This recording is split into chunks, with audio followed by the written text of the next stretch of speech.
کہ انفارمیشن آتی ہے ڈی این اے سے، نیوکلیس سے، اور سائٹوپلازم کے اندر پروٹینز بنتے ہیں۔ اب جو پروٹینز ہیں ایک الگ دنیا ہے، وہ پھر ایک الگ یونیورس ہے اور ایک الگ انفارمیشن کی دنیا ہے پروٹینز۔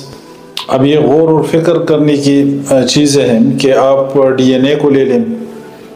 اب ڈی این اے کیا ہے؟ ڈی این اے بیسیکلی کاربن ہے، ہائیڈروجن ہے، نائٹروجن ہے، آکسیجن ہے، ان ایٹمز سے مل کے ڈی این اے بنا ہوا ہے بیسیکلی۔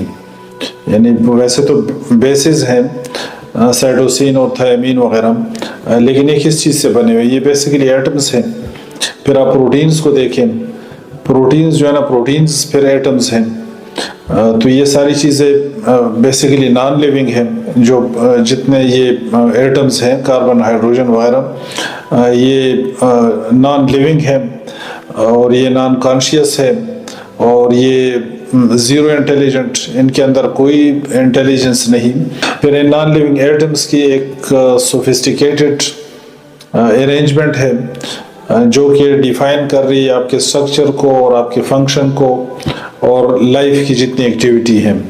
تو ان چیزوں میں غور و فکر کرنے سے کیا یہ چیزیں سرپرائزنگ نہیں ہیں اور کیا یہ حیرت میں ڈالنے والی نہیں ہے؟ تو یہ سرپرائز اور یہ حیرانی اور درماندگی اصل میں ڈی این اے یا پروٹینز یا ان ایٹمز یا ان مالیکیولز، ان چیزوں کے بارے میں نہیں ہے، بلکہ یہ حیرانی اور یہ درماندگی اس ہستی کے بارے میں ہے جس ہستی نے ان چیزوں کو ڈیزائن کیا ہوا ہے۔